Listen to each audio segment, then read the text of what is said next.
ये एपिसोड भी स्टार्ट होता है बिल्कुल उसी सीन से जहाँ पर हम देखते हैं कि बोबाता इतने सारे स्टार ट्रैवलर लेवल वॉरियर्स को फैंग के इस मिशन में ज्वाइन होता हुआ देखकर हैरान हो जाती है और कहती है, मैंने तो सोचा था अर्थ पर मौजूद इंसान कमजोर और कमजोर हैं। मैंने ये बिल्कुल भी एक्सपेक्ट नहीं किया था कि ये इतने ज्यादा क्रेजी भी हो सकते हैं। टोटल 81 वॉरियर्स में से 62 वॉरियर्स इस मिशन में ज्वाइन होने के लिए ख्वाहिशमंद हैं। यहाँ तक कि इसमें कुछ वार गॉड वॉरियर्स भी हैं, जिन्हें जैसे इसके बारे में इंफॉर्मेशन मिली उन्होंने फौरी तौर पर इसे ज्वाइन कर लिया। मतलब कि लू फैंग इन्हें तुम पर काफी यकीन है। बबाता की ये बात सुनकर फैंग उससे कहता है, बबाता अकॉर्डिंग टू सोल पावर तुम इनमें से 5 हीरोज को चूज कर लो। बबाता कहती है ठीक है। अब ये कहने के बाद फैंग वहाँ से बहुत ही ज्यादा स्पीड के साथ फ्लाई करके नीचे अर्थ की तरफ आने लगता है और अपनी फुल स्पीड को यूज करते हुए स्पेस से नीचे अर्थ पर आ जाता है। इसी के साथ व्यू चेंज होता है। हम देखते हैं वॉरियर सोकोलोव को जो अपनी बेटी से मिलने के लिए उसके घर आया होता है। यहाँ पर हम देखते हैं कि ये एक बर्फबारी वाला इलाका होता है जहाँ पर काफी ज्यादा बर्फबारी हो रही होती है। वॉरियर सोकोलोव अपनी बेटी के घर के डोर पर रुके होते हैं और उससे कहते हैं, येलेना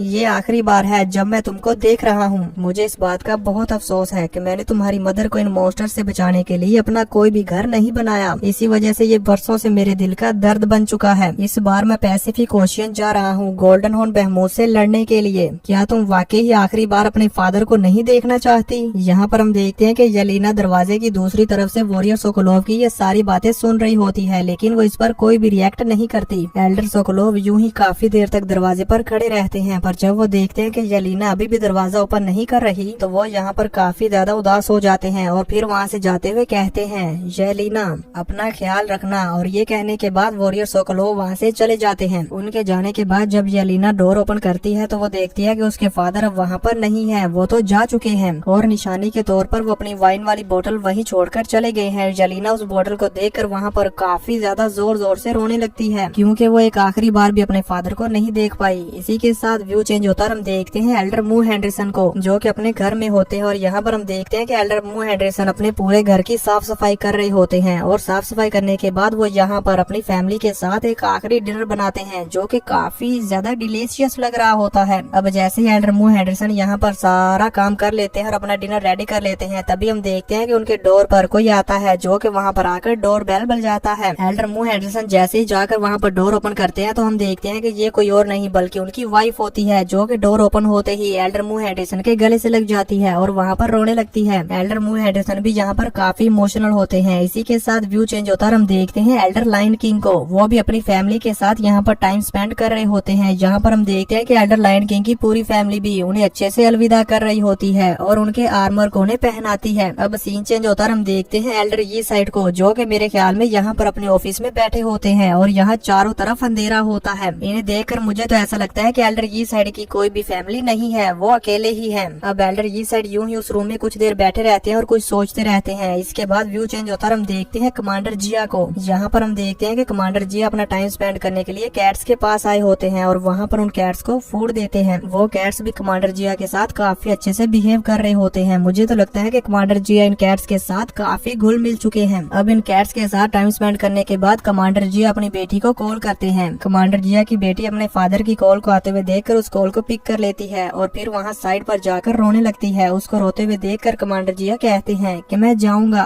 तुम रो मत। एज अ सोल्जर अपने आप को कंट्री के लिए डेडिकेट करना ये सबसे ग्रेटेस्ट होनर है और आज से मैं इन कैट्स को तुम्हारी जिम्मेदारी पर छोड़कर जा रहा हूँ। अब ये कहने के बाद यहाँ पर कमांडर जिया अपनी बेटी के साथ और भी कुछ बातें करते हैं। तभी वहाँ पर उन्हें पिक करने के लिए एक फाइटर जेट आ जाता है, जिसके बाद कमांडर जिया अपनी बेटी के साथ बातें कंप्लीट कर लेते हैं और फिर उस फाइटर जेट में बैठकर वहाँ से चले जाते हैं। अब व्यू चेंज होता है। हम देखते हैं लू फैंग को जो कि अपने रूम में बैठा होता है और यहाँ पर हम देखते हैं कि मॉनिटर पर बबाता ने जिन वॉरियर्स को सिलेक्ट किया होता है उन सब की डिटेल आ रही होती है। फैंग उन सबको देखकर हैरान हो जाता है क्योंकि यहाँ पर बबाता ने जिन वॉरियर्स को सिलेक्ट किया होता है उन वॉरियर्स में मू हेंडरसन, ये side commander Jia, elder lion king, warrior Sokolov होते हैं और इन पांचों के पांचों वॉरियर्स ने लू फैंग का इन्विटेशन एक्सेप्ट कर लिया होता है। अब अपनी टीम कंप्लीट हो जाने के बाद हम देखते हैं कि लू फैंग अपनी फैमिली के पास आ जाता है और एक आखिरी बार अपने पेरेंट्स से मिल रहा होता है, जहाँ पर हम देखते हैं कि लू फैंग अपने फादर के कदमों में बैठा होता है। तो उसके फादर कहते हैं, लू फैंग खड़े हो जाओ। अब फैंग के फादर उसे कंधों से पकड़कर वहाँ पर खड़े करते हैं और उसे हिम्मत देते हैं। जहाँ पर हम देखते हैं कि लू फैंग अपने ब्रदर को देखते हुए कहता है, आ हुआ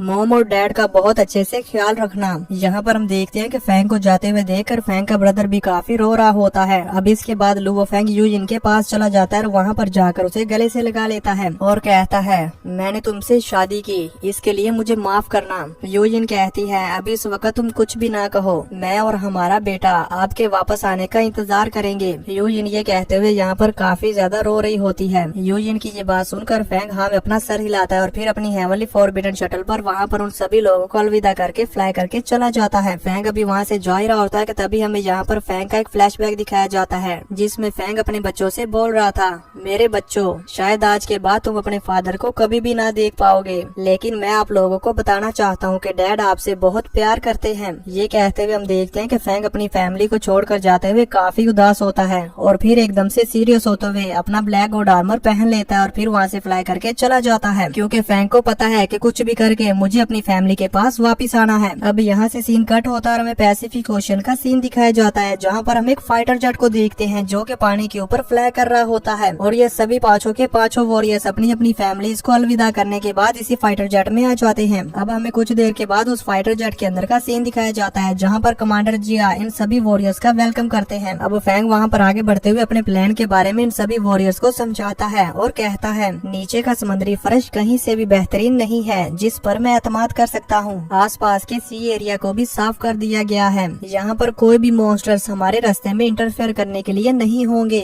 और ये गोल्डन हॉर्न बहमूद समुद्री फर्श से 1200 मीटर्स नीचे है। ये हमारे काफी करीब है लेकिन हम इसे परेशान नहीं करेंगे और चुपचाप वहाँ पर अपने काम को कंप्लीट करेंगे, जिसके बाद उस मॉन्स्टर की बारी आएगी। फैंग की ये बात सुनकर सभी वॉरियर्स वहाँ पर समझ जाते हैं और हाँ में अपना सर हिलाते हैं। उन सभी वॉरियर्स को अपना प्लान समझा देने के बाद लुओ फैंग कहता है ऑल राइट, तो फिर चलो शुरू करते हैं। अब व्यू चेंज होता है, हम बेस सिटी का सीन देखते हैं जहाँ पर हम देखते हैं कि बहुत सारे मॉन्स्टर ने बेस सिटी पर अटैक करके उसे डिस्ट्रॉय करना शुरू कर दिया होता है और वहाँ पर हम जो सोल्जर्स उन सभी मॉन्स्टर्स पर फायरिंग कर रहे होते हैं ताकि वो उन सभी मॉन्स्टर को मार दें। इसी के साथ साथ हम देखते हैं लाइट ट्रेनिंग कैंप के टीचर्स वो सब लोग भी यहाँ पर इन मॉन्स्टर्स के साथ फाइट कर रहे होते हैं, लेकिन यहाँ पर ये मॉन्स्टर काफी ज्यादा पावरफुल थे और ये सभी मॉन्स्टर्स उन सोल्जर्स और टीचर्स के ऊपर हावी हो रहे होते हैं। तभी हम देखते हैं जिक्सियर मार्शल हॉल के अंदर का सीन जहाँ पर बेस सिटी के बच्चे कुछ लोग वहाँ पर इकट्ठा होते हैं। तभी वहाँ पर न्यूज आती है जिसमें बताया जा रहा होता है कि 5 कंट्रीज में से top 6 star traveller level warriors उस गोल्डन हॉर्न बहमूद के अगेंस्ट अपना फाइनल काउंटर अटैक लॉन्च करने के लिए चले गए हैं और फिर वो वहाँ पर इन सभी वॉरियर्स की डिटेल बताने लगते हैं और कहते हैं इनमें से हर एक वॉरियर ये है,